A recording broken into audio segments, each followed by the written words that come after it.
Welcome to RTV. నేను మీ రవినాయక్. మంచిర్యాల జిల్లా జన్నారం మండలంలో శిక్షణ తరగతులు నడుస్తున్నాయి. ముఖ్యంగా ట్రైబల్ ఆదివాసీకి సంబంధించిన చట్టాలు, అదేవిధంగా రాజకీయ పరిస్థితులు, వాటి మీద అవగాహన. మనతో పాటు చైర్మన్ బేలియా నాయక్ సార్ ఉన్నాడు. ఒకసారి సార్తో మాట్లాడిద్దాం. ఏంటి సార్, ఏం జరుగుతుంది, ఎట్లా, ఏ అంశాల మీద ఇప్పుడు ఎక్కువగా శిక్షణ తరగతులు ఇచ్చే ప్రయత్నం చేస్తున్నారు, ఏంటి అసలు విషయం? అంటే కాంగ్రెస్ పార్టీ సిద్ధాంతము, కాంగ్రెస్ పార్టీ దేశ స్వతంత్రం కోసం చేసినటువంటి పోరాటం, ఆదివాసులకు, గిరిజనులకు భారత రాజ్యాంగంలో పెట్టినటువంటి చట్టాలు ఇవాళ అమలు కానటువంటి తీరు, అదేవిధంగా బీజేపీ ఒకవైపు మొత్తం ఆదివాసుల్ని వనవాసులుగా మార్చి ఆదివాసీ ఐడెంటిటీ లేకుండా చేసి పూర్తి స్థాయిలో ఆదివాసీ సంస్కృతిని విధ్వంసం చేస్తున్నటువంటి తీరు, తద్వారా జరగబోయేటటువంటి నష్టం, భారత రాజ్యాంగం బలహీనపడిస్తే ఆదివాసులకు హక్కులు కనుక పూర్తిగా 5th, 6th షెడ్యూల్స్ ఎత్తేస్తే, ఇప్పటికే అమలు చేయట్లేదు, ఎత్తేస్తే జరగబోయేటటువంటి నష్టం, అసలు డెమోక్రసీనే లేకపోతే, ప్రజాస్వామ్యమే లేకపోతే ఆదివాసులు మళ్ళా ఒక జంతువులుగా తీర్చిదిద్దేటటువంటి ప్రయత్నం బీజేపీ చేస్తున్నటువంటి విధానం, ఇవన్నీ కూడా ఈ ట్రైనింగ్ క్లాసుల్లో చెప్తా ఉన్నాం. అందుకని రాజ్యాంగాన్ని కాపాడుకోవడం, ఆదివాసీ హక్కుల్ని కాపాడుకోవడం, ఆదివాసీ చట్టాలని అమలు చేయడం, దాంతోపాటుగా ఇవాళ తెలంగాణ ప్రభుత్వం రేవంత్ రెడ్డి గారి నాయకత్వంలో ఆదివాసుల కోసం చేస్తున్నటువంటి సంక్షేమ పథకాలు, జాతీయ స్థాయిలో ఇవాళ ఉన్నటువంటి పరిస్థితులు, రాష్ట్ర స్థాయిలో ఉన్నటువంటి పరిస్థితులు, ఆదివాసీ సమస్యల కోసం మొత్తం ఆదివాసీ నాయకులు మనం ఎన్నికల మేనిఫెస్టోలో ఇచ్చినటువంటి అంశాలని అమలు చేయించుకోవడం కోసం ప్రభుత్వం ఆల్రెడీ తీసుకున్నటువంటి నిర్ణయాలని గ్రౌండ్ స్థాయి వరకు బెనిఫిషరీస్కి, ఆదివాసీ బెనిఫిషరీకి చేర్చే ఇది విధంగా పనిచేయడం ఎట్లా అనేటటువంటి ఒకవైపు అభివృద్ధి, ఒకవైపు హక్కులు, ఒకవైపు రాజ్యాంగ పరిస్థితులు, మూడోది ఆదివాసులకు బీజేపీ విధానాల వల్ల జరగబోయేటటువంటి నష్టాలు, ఇవన్నీ కూడా పూర్తి స్థాయి ప్రాథమిక అవగాహన కల్పించే ప్రయత్నం చేస్తాం. సార్ రెస్పాన్స్ ఎట్లా, ఇక్కడ యువకులు పాల్గొంటున్నారా లేకపోతే ఏంటి అసలు పరిస్థితి? అన్నీ ఉమ్మడి ఆదిలాబాద్ జిల్లా ట్రైనింగ్ క్యాంప్ ఇది 3 రోజులు, ఇవాళ లాస్ట్ అయిపోతుంది. ఆల్మోస్ట్ ఆల్ ఇంకో 2 గంటలు అయితే పూర్తవుతుంది. జిల్లాకు ప్రతి మండలానికి 3 చొప్పున సెలెక్ట్ చేసి ఇక్కడ తీసుకురావడం కాబట్టి ఉమ్మడి జిల్లాది అయిపోయిన తర్వాత నియోజకవర్గ స్థాయి ట్రైనింగ్ క్యాంపులు నడుస్తాయి. ఇది కాంగ్రెస్ పార్టీ ఏఐసిసి తీసుకున్నటువంటి నిర్ణయం. 4 సంవత్సరాల క్రితం ఉదయపూర్ సంకల్ప్ శిబిర్లో తీసుకున్నటువంటి నిర్ణయం మేరకు తర్వాత రాయ్పూర్లో జరిగినటువంటి ఏఐసిసి సెషన్స్లో పూర్తి స్థాయిలో దీని మీద ఒక నిర్ణయం తీసుకున్నాం. దాన్ని దృష్టిలో పెట్టుకొని ట్రైనింగ్ క్యాంపులు దేశవ్యాప్తంగా నడుస్తున్నాయి. అందులో భాగంగా తెలంగాణ కాంగ్రెస్ పార్టీ మహేష్ కుమార్ గౌడ్ గారు, సీఎం రేవంత్ రెడ్డి గారు తెలంగాణలో దీన్ని పూర్తి స్థాయిలో అమలు చేయాలని నిర్ణయం తీసుకొని మాకు ఎంకరేజ్ చేసి చేపిస్తూ ఉన్నారు. ఇప్పటికే రాష్ట్ర స్థాయి ట్రైనింగ్ క్యాంపులు అయిపోయినాయి. 3 జిల్లాలు కంప్లీట్ చేసినాం. ఇది 4వ జిల్లా, ఉమ్మడి జిల్లా. దీని తర్వాత ఇంకో 6 జిల్లాలు కంప్లీట్ చేసిన తర్వాత నియోజకవర్గ స్థాయి ట్రైనింగ్ క్యాంపులు కూడా ఉంటాయి. ప్రతి నియోజకవర్గానికి 100 మందితో సెలెక్ట్ చేసుకొని ట్రైనింగ్ ఇస్తాం. 2 సంవత్సరాల కాలంలో పూర్తిగా ప్రతి ఆదివాసీ గూడెంలోకి, తండాలోకి ఖచ్చితంగా ఈ రాజ్యాంగపరమైనటువంటి హక్కులు వాళ్ళకి చేర్చే విధంగా ప్రయత్నం చేయాలనేది మేము తీసుకున్నటువంటి నిర్ణయం. ఆదివాసీ డిపార్ట్మెంట్గా నేను చైర్మన్గా ఉన్నాను, రాష్ట్ర చైర్మన్గా, కాబట్టి అన్ని జిల్లాల క్యాంపులు నడుస్తాను. బేలియా గారు, ఒక విషయం చెప్పండి. అంటే ఇప్పటికే భారతదేశ వ్యాప్తంగా మీరు పలు ప్రాంతాల్లో తిరుగుతున్నారు, రకరకాల కార్యాచరణలో భారత్ జోడో నుంచి చివరి వరకు ఏంటి అంటే ఆదివాసీ మధ్య భారతంలో ఎక్కువగా ఇప్పుడు చర్చ జరుగుతుంది. ఈ అంశంలో మొన్ననే మీరు రియాక్ట్ అయిన పరిస్థితి, మళ్ళీ ఏం చెప్పబోతున్నారు, ఏంటి అసలు పరిస్థితి? ఆ రాష్ట్రంలో ఏమైనా శిక్షణ తరగతులు చేసే ప్రయత్నం చేసినారా, ఏంటి అసలు విషయం? ఆల్రెడీ తెలంగాణది ఫస్ట్ స్టార్ట్ అయింది ఆల్ ఇండియా లెవెల్తో. తెలంగాణ రాష్ట్ర స్థాయిది అయిపోయిన తర్వాత Madhya Pradesh state level training camp కూడా అయిపోయింది, Chhattisgarh state level training camp కూడా అయిపోయింది. త్వరలో గుజరాత్ అండ్ రాజస్థాన్ ట్రైనింగ్ క్యాంపులు కూడా వచ్చే నెలలో పెట్టబోతున్నాం. అదేవిధంగా అస్సాం, నార్త్ ఈస్ట్లో ఉన్నటువంటి అన్ని రాష్ట్రాల్లో కూడా పెట్టబోతున్నాం. దేశవ్యాప్తంగా 25,000 మంది ట్రైబల్స్ని లీడర్స్గా తీర్చిదిద్దాలనేటటువంటి నిర్ణయాన్ని మల్లికార్జున ఖర్గే గారు, రాహుల్ గాంధీ గారు తీసుకోవడం జరిగింది. కాబట్టి ఆదివాసుల నుంచి నాయకత్వం రావాలి, ఆదివాసీ హక్కుల కోసం ఆదివాసులు నిలబడి కొట్లాడాలి, రాజ్యాంగాన్ని వాళ్ళ గూడాల వరకు, తండాల వరకు అమలు చేయించేటటువంటి, అది కాంగ్రెస్ ప్రభుత్వమైనా, రేపు బీజేపీ ప్రభుత్వమైనా, ఏ ప్రభుత్వాలు వచ్చినా రాజ్యాంగపరమైనటువంటి అధికారాల్ని, రాజ్యాంగాన్ని కాంగ్రెస్ తీసుకొచ్చింది, హక్కుల్ని రాజ్యాంగంలో కాంగ్రెస్ పార్టీ పెట్టింది. కాదు అది అమలు కానటువంటి పరిస్థితి కొనసాగుతాము. గతంలో ఉన్నటువంటి కాంగ్రెస్ ప్రభుత్వాల కాలంలో కూడా అది పూర్తి స్థాయిలో అమలు కాలేదు. ఇవాళ బీజేపీ ప్రభుత్వం అయితే సిద్ధాంతపరంగానే ఈ రాజ్యాంగానికి వ్యతిరేకం ఉంది కాబట్టి హక్కులు అమలు చేసేటటువంటి పరిస్థితే లేదు. పైగా అడవుల్లో ఉన్నటువంటి ఆదివాసులందరినీ ఖాళీ చేయించడం, మైనింగ్ పేరుతోని మొత్తం ఆదివాసీ సంపదను, ఉన్నటువంటి వనరులను, మైన్స్ను, చెట్లను, ఈ సంపదనంతా కూడా బడా పారిశ్రామికవేత్తలకు అప్పచెప్పడం కోసం కుట్ర జరుగుతున్నటువంటి పరిస్థితి బీజేపీ చాలా స్పష్టంగానే చెప్తా ఉంది. కొన్ని దిక్కులలో నక్సలైట్ల పేరుతోని ఆదివాసుల్ని మీద దాడులు జరుగుతున్నటువంటి పరిస్థితి ఉంది. కొన్ని దిక్కులోనేమో నాన్ నక్సలైట్లు ఉన్నటువంటి ప్రాంతంలో ఆ ప్రాంతంలో కూడా కంప్లీట్ మైనింగ్ పేరు మీద దాడులు జరుగుతూ ఉన్నటువంటి పరిస్థితి ఉంది.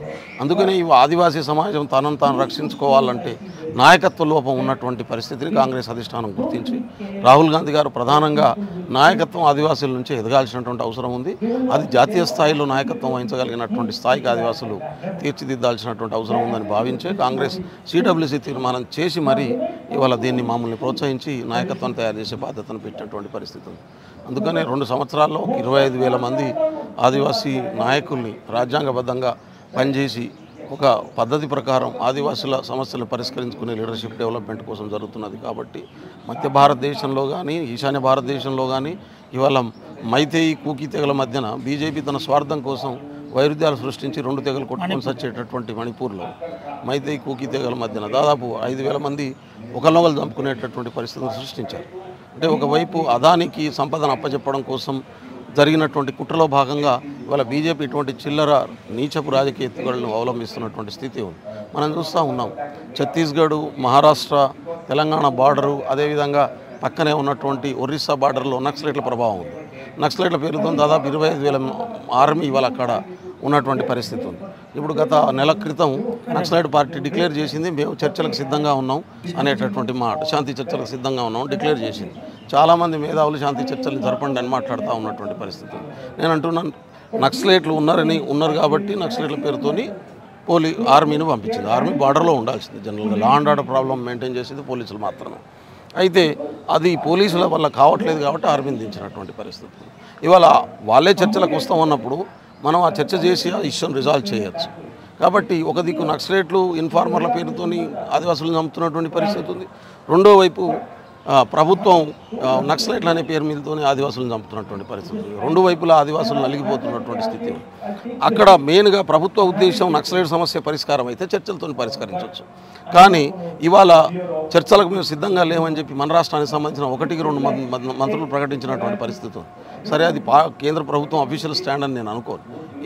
ఎందుకంటే కరీంనగర్ బండి సంజయ్ గారు, కిషన్ రెడ్డి గారి మాటలకు వాల్యూ ఉందని చెప్పి నేను అనుకోవట్లేదు.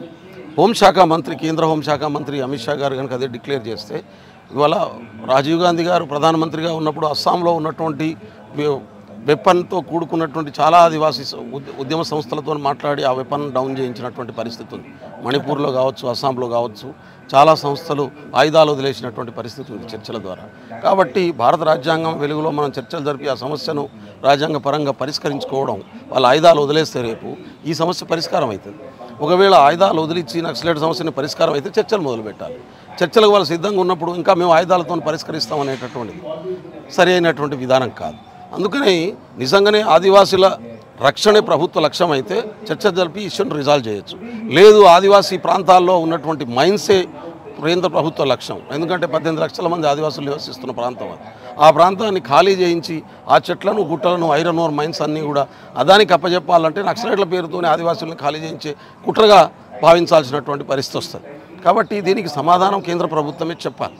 అందుకనే మేము అడుగుతా ఉన్నాం, భారత రాజ్యాంగం వెలుగుతో వారితో చర్చ జరపండి, సమస్యను శాంతియుతంగా పరిష్కరించండి, నక్సలైట్లను ఆయుధాలు వదిలేసేటటువంటి పరిస్థితి తీసుకురండి అని చెప్తా ఉన్నాం. ప్రీ కండిషన్ పెట్టుకొని చర్చలు జరగవు. ఎక్కడ ప్రీ కండిషన్ పెట్టుకొని చర్చలు జరిగేటటువంటి పరిస్థితి ఉండదు. కాబట్టి అంతర్గతంగా ఆదివాసీలు దానివల్ల ఎఫెక్ట్ అవుతున్నారు. కాబట్టి ఒక ఆదివాసీ కాంగ్రెస్ నాయకుడిగా నేను వ్యక్తిగతంగా కోరుకునేది ఏంటంటే చర్చలు జరపాలి, ఈ సమస్యను పరిష్కరించాలి, ఆదివాసులకు రక్షణ కల్పించాలి. ఇది ఒక సామాజిక ఆర్థిక సమస్యగా మేము చూస్తూ ఉన్నాం. ఎక్కడైతే ప్రజల్లో రాజ్యాంగము అమలుగాక రాజ్యాంగం ఇచ్చేటటువంటి హక్కులు ప్రజలకు అందకపోతే ప్రజలు ఏదో ఒక ఫామ్లో తమ సమస్యను పరిష్కరించుకునే మార్గాన్ని ఎంచుకుంటారు. ఆ పద్ధతిలోనే నక్సలైట్ సమస్య వచ్చిందని భావిస్తూ ఉన్నాం. అందుకనే ఇవాళ కేంద్ర ప్రభుత్వం ఆదివాసుల్ని రక్షించాలి అనేటటువంటి లక్ష్యము, ఆలోచన కనీస స్థాయిలో రాజ్యాంగాన్ని అమలు చేయాలనే ఆలోచన ఉంటే ఆ చర్చలు జరిపి ఆ ఇష్యూని రిజాల్వ్ చేయాలి. ఆ ప్రాంతంలో నక్సలైట్ల పేరుతో ఆదివాసుల మీద జరుగుతున్న దాడి కానీ, రెండో వైపు ఇన్ఫార్మర్ల పేరుతో ఆదివాసుల మీద జరుగుతున్న దాడి కానీ ఆగాల్సినటువంటి అవసరం ఉందని చెప్పి మేము కోరుకుంటాం. చైర్మన్ గారు, ఒక 2-3 క్వశ్చన్లు మీకు అడుగుతాను. ఎందుకంటే మీరు లోతుగా అధ్యయనం చేసిండ్రు, గిరిజన సంఘాల్లో ముందు నుండి కూడా ఉద్యమాలు ఏదైతే 170 కానీ 5th షెడ్యూల్ కానీ ఈ అన్ని గిరిజన చట్టాలు ప్రత్యేక రూపకల్పన జరిగిన తర్వాత మధ్య భారతంలో వరుసగా కేంద్ర బలగాలు చొరబడుతున్న పరిస్థితి ఏంటి? దీని మీద కాంగ్రెస్ పార్టీ ఏదైనా స్టాండ్ తీసుకోబోతుందా? అసలు ఏంటి పరిస్థితి? కాంగ్రెస్ పార్టీ చాలా స్పష్టమైనటువంటి స్టాండ్తో ఉంది మొదటి నుంచి. కాంగ్రెస్ పార్టీ రాజ్యాంగబద్ధమైనటువంటి పాలనను కోరుకుంటా ఉంది. కాంగ్రెస్ పార్టీ రాజ్యాంగం వెలుగులోనే సమస్యలు పరిష్కరించేటటువంటి పని చేస్తూ ఉంటుంది. నో డౌట్ ఇవాళ వెనుకబడ్డటువంటి ప్రాంతాల్లో అక్కడ ఉన్నటువంటి అధికారుల అలసత్వం కాబట్టి, పాలనలో ఉన్నటువంటి వైఫల్యాలు కావచ్చు, 5th 6th షెడ్యూల్ ఏరియాలో ఉన్నటువంటి పద్ధతుల్లో ఆ రాజ్యాంగం వచ్చినటువంటి అధికారాలను అమలు చేయకపోవడం వల్ల ఇంకా ఆదివాసుల్లో మనం రాజ్యాంగం అన్ని వర్గాలను సమాన స్థాయికి తీసుకొచ్చేటటువంటి ప్రయత్నం ఎంత చెప్పటికీ మిగిలే ఉన్నటువంటి పరిస్థితి సమాన స్థాయికి రాకుండా, అందుకనే దాని మీద ప్రత్యేకమైనటువంటి దృష్టి పెట్టేటటువంటి ప్రయత్నంలో ఇవాళ కాంగ్రెస్ పార్టీ ప్రయత్నం చేస్తాం. ఎందుకు 25,000 మంది నాయకత్వాన్ని కాంగ్రెస్ పార్టీ తయారు చేయాలనుకుంటుంది? ఎందుకంటే ఆదివాసీ సమస్యలను ఆదివాసులే రిప్రజెంట్ చేసేటటువంటి విధానం ఈ దేశంలో రావాల్సినటువంటి అవసరం ఉందనేటటువంటి ఉద్దేశంతోనే ఆ ప్రయత్నం చేస్తూ ఉన్నాం. ఖచ్చితంగా కాంగ్రెస్ పార్టీ ఆదివాసుల పక్షాన్నే ఉంటుంది. ఎందుకంటే ఈ రాజ్యాంగం రాకముందు ఆదివాసులకేం హక్కులు లేవు, మనుషులుగా కూడా గుర్తించబడలేదు. జంతువులుగా గుర్తించబడ్డటువంటి వర్గాన్ని ఇవాళ పూర్తి స్థాయిలో మనుషులుగా గుర్తించబడి ఇవాళ గౌరవంతో జీవించేటటువంటి పరిస్థితిని కాంగ్రెస్ పార్టీ తీసుకొచ్చినటువంటి ప్రజాస్వామ్యం రాజ్యాంగం ఇచ్చింది. కాబట్టి ఆ రాజ్యాంగాన్ని అమలు చేయకుండా మాటల్లో రాజ్యాంగం, చేతల్లో మనువాదాన్ని అమలు చేస్తున్నటువంటి పార్టీ బీజేపీ పార్టీ. ఉన్నత వర్గాల్లో ఉన్నటువంటి ఆధిపత్య వర్గాల్లో ఒక 5% పెట్టుబడిదారుల ప్రయోజనం కోసం పనిచేస్తున్నటువంటి బీజేపీ పార్టీ. బనియాలకు మాత్రమే ఉపయోగపడేటటువంటి విధానాలను తీసుకొచ్చిస్తున్నటువంటి పార్టీ బీజేపీ పార్టీ. దాని పేరు మీద ఈ ఆదివాసుల నుంచి కానీ, దళితుల నుంచి కానీ, బలహీన వర్గాల నుంచి కానీ తిరుగుబాటు రాకుండా వీళ్ళందరికీ కూడా దేవుడి గుళ్ళ వైపు తిప్పాలి, సంపదనంతా తీసుకుపోయి, అధికారాన్ని అంతా తీసుకుపోయి ఆధిపత్య వర్గాల కుటుంబాలకు అప్పచెప్పాలి. ఇట్లా ఒక 5,000 కుటుంబాలకు మొత్తం దేశ సంపదను, ఈ 5,000 కుటుంబాలకు ఈ దేశంలో ఉన్నటువంటి 70% సంపదను అప్పచెప్తున్నటువంటి పరిస్థితి కనబడతా ఉంది. కాబట్టి ఈ విధానం మారాలంటే ఇక్కడ ఖచ్చితంగా 100% రాజ్యాంగం అమలయ్యేటటువంటి పరిస్థితులు కావాలి. అది కాంగ్రెస్ పార్టీ ద్వారా మాత్రమే సాధ్యమవుతుంది. అందుకోసమే ఇవాళ అత్యధిక వెనుకబడ్డటువంటి వర్గమైనటువంటి ట్రైబల్స్ నుంచి లీడర్షిప్ డెవలప్మెంట్ మిషన్ ఒకటి పెట్టుకొని కాంగ్రెస్ పార్టీ పనిచేస్తూ ఉంది. ఖచ్చితంగా ఇది ఈ దేశంలో ఉన్నటువంటి అన్ని రకాల సమస్యలు పరిష్కరించుకోవాలి. ప్రధానంగా ఆదివాసీ జాతులు తమ సమస్యలు తాము పరిష్కరించుకోగలిగినటువంటి నాయకత్వం, రాజ్యాంగం వెలుగులో ఎట్లా పరిష్కరించుకోవాలనేటటువంటి ఒక అవగాహన, అదేవిధంగా పైనుంచి కింది వరకు ఒక సమన్వయంతో ఎట్లా పనిచేయాలనేటటువంటి స్పష్టత కాంగ్రెస్ పార్టీ తీసుకొచ్చినటువంటి ఈ రాజ్యాంగం వల్ల ఇవాళ ఈ దేశంలో ఆదివాసులు పొందుతున్నటువంటి ప్రయోజనం, దీన్ని విధ్వంసం చేయడం ద్వారా జరగబోయేటటువంటి నష్టం కూడా ఒక స్పష్టంగా ఏర్పడినటువంటి అవగాహన కూడినటువంటి నాయకత్వం తీర్చిదిద్దేటటువంటి పని జరుగుతుంది. ఖచ్చితంగా మధ్య భారతదేశం కానీ, ఈశాన్య భారతదేశంలో కానీ, అదేవిధంగా ఇప్పటికీ రాజ్యాంగంలో 5th 6th షెడ్యూల్ ఏరియాలో గుర్తింపు పొందినటువంటి కర్ణాటక కావచ్చు, కేరళ కావచ్చు, తమిళనాడు కావచ్చు, ఈ రాష్ట్రాల్లో ఉన్నటువంటి ఆదివాసీ జాతులు కావచ్చు, వీళ్ళన్నింటినీ కూడా సమన్వయం చేసి నడిపించేటటువంటి పని కాంగ్రెస్ పార్టీ మాత్రమే చేయగలరు. కాంగ్రెస్ పార్టీ నుంచి ఇలాంటి మేధావులందరూ కూడా చర్చలు జరగాలి మావోయిస్ట్ పార్టీ, కానీ కాంగ్రెస్ పార్టీ మావోయిస్ట్ నిషేధం విధించింది, ఆపరేషన్ గ్రీన్ హాంట్ మొదలుపెట్టిందే కాంగ్రెస్. ఈ అంశం మీద ఏమన్నా ఏమంటున్నానంటే చర్చించే ప్రయత్నం జరిగింది? కాంగ్రెస్ పార్టీ గతంలో చర్చించింది, చర్చలు జరిపింది. కాంగ్రెస్ పార్టీ నిషేధం విధించినటువంటి మాట వాస్తవమే. కాంగ్రెస్ పార్టీ ఇవాళ కొన్ని నిర్ణయాలు తీసుకున్నటువంటి మాట వస్తుంది. కాంగ్రెస్ పార్టీ అధికారంలో ఉన్నప్పుడు దేశ భద్రత దృష్టిలో తీసుకున్నటువంటి నిర్ణయాలు. ఆ రోజు మావోయిస్ట్ పార్టీ చర్చలకు సిద్ధంగా రాలేదు. ఇక్కడ చర్చలకు సిద్ధంగా ఉన్నటువంటి క్రమంలో ఇక్కడ చర్చలు జరిపాం. ఇవాళ వాళ్ళే చర్చలకు సిద్ధంగా ఉన్నప్పుడు జరపడానికి ఉన్నటువంటి అభ్యంతరం ఏంటని బెల్లయంలో ఉన్నప్పుడు బెల్లయ్య నాయకుగా చెప్తున్నాను, ఇది పార్టీ పాలసీ కాదు. పార్టీ పాలసీ ఏమన్నది అఫీషియల్గా వస్తుంది. పార్టీ పాలసీ ఏమన్నది అఫీషియల్గా వస్తుంది. నేను ఒక ఆదివాసీ బిడ్డగా నక్సలైట్ల పేరుతోని ఒకవైపు చంపబడుతున్నారు, ఇన్ఫార్మర్ల పేరుతో ఒకవైపు ఆదివాసులు చంపబడుతున్నారు. ఇది ఆగాలే. ఒక పక్షం ఆల్రెడీ చర్చలకు సిద్ధమని ప్రకటించిన తర్వాత రాజ్యాంగబద్ధ పాలన చేస్తున్నటువంటి ప్రభుత్వాన్ని ప్రాథమిక బాధ్యత అవుతుంది. గతంలో రాజీవ్ గాంధీ ప్రధానమంత్రిగా ఉన్నప్పుడు వెపన్తోని సమస్య పరిష్కరిద్దామని చెప్పి బయలుదేరినటువంటి చాలా ఆదివాసీ ఉద్యమ సంస్థలతో చర్చలు జరిపి వేల మంది ఆదివాసీ ఉద్యమకారులు తుపాకులు వదిలిపెట్టి వచ్చినటువంటి పరిస్థితి ఉన్నది. ఇది గమనంలో పెట్టుకోవాలని చెప్పి కోరుతా ఉంది. జెండా మళ్ళీ ఈ ఆదివాసీ నాయకత్వాన్ని పెంపొందించడమే మా లక్ష్యం. ఇది పరిస్థితి చాలా క్లియర్ గా ఒక విషయం చెప్తుంది. అంటే ఆపరేషన్ గ్రీన్ హాంట్ అంశంలో గతంలో శాంతి భద్రతల అంశం ఉన్నప్పుడు మేము నిషేధం విధించిన విషయం వాస్తవమే, కానీ నాకు చెప్పే ప్రయత్నం చెప్తున్నాడు. అంటే ప్రధానంగా ఈ సమయంలో శాంతి చర్చలు జరగాలి. శాంతి చర్చలు జరిగిన అనంతరం అటు నుంచి ఆల్రెడీ శాంతి చర్చలకు సంబంధించిన ఆ మావోయిస్టు పార్టీ స్పందించింది కాబట్టి వెంటనే శాంతి చర్చలు జరపాలి. గతంలో కూడా మావోయిస్టు పార్టీ కాకుండా ఆయుధాలు పట్టిన సంస్థల అందరితోటి అటు రాజీవ్ గాంధీ ప్రధానమంత్రి చర్చలు జరిపి సమస్యను పరిష్కరించారు. ఇప్పుడు కూడా అలాంటి సమస్య పరిష్కరిస్తేనే ఆదివాసీ ప్రాంతంలో ప్రత్యేక చట్టాలు, ఆదివాసీ మనుగడ ఉంటుందని ఆ బేలియా నాయక్ గిరిజన సంఘం చైర్మన్ చెబుతున్న పరిస్థితి. దీంతో పాటు మరికొన్ని ప్రధాన అంశాలు చెప్పారు.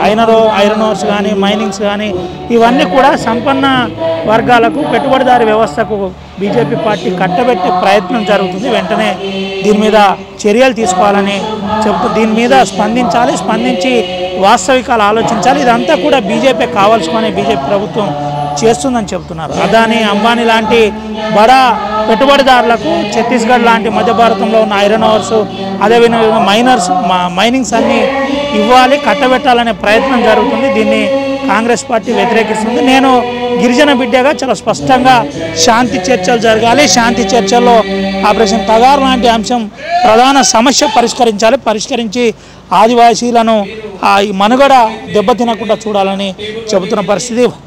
175th షెడ్యూల్, అదేవిధంగా పలు రకాల గిరిజన చట్టాలు అన్నిటినీ రక్షించాలని చెబుతున్న పరిస్థితి కనబడుతుంది. చివరిగా స్పష్టంగా ఒక విషయం చెబుతున్నారు, ఇదంతా కూడా బీజేపీ చేస్తుంది, అడవికి ఆదివాసులకు దూరం చేసే ప్రయత్నం చేస్తుంది. కాబట్టి మేము ఆదివాసీ యువకులు కావచ్చు, ఆదివాసీ నాయకత్వాన్ని 25,000 మందిని భారతదేశ వ్యాప్తంగా తీర్చిదిద్దాలని ప్రయత్నం చేస్తున్నాం. మా ఆదివాసీ సమస్యలను ఆదివాసీ యువకుల రిప్రజెంటేషన్ చేసే విధంగా శిక్షణ తరగతులు ఇస్తున్నాం. ఎటువంటి సమస్య వచ్చినా పరిష్కారం కావాలని చూస్తున్నాం. ఇదంతా కూడా ఏఐసిసిలో తీర్మానం జరిగింది. దాని మేరకే ఈరోజు శిక్షణ తరగతులు కూడా జరుగుతున్నాయని బేలియా నాయక్ ట్రైబల్ చైర్మన్ చెబుతున్న పరిస్థితి కనబడుతుంది. సుమంతో రవినాయక్, RTV, ఆదిలాబాద్. మరిన్ని వీడియోస్ కోసం ఛానల్ ని సబ్స్క్రైబ్ చేయండి. లేటెస్ట్ అప్డేట్స్ కోసం వాట్సాప్ ఛానల్ ని ఫాలో అవ్వండి. అండ్ లింక్ డిస్క్రిప్షన్ లో ఉంది.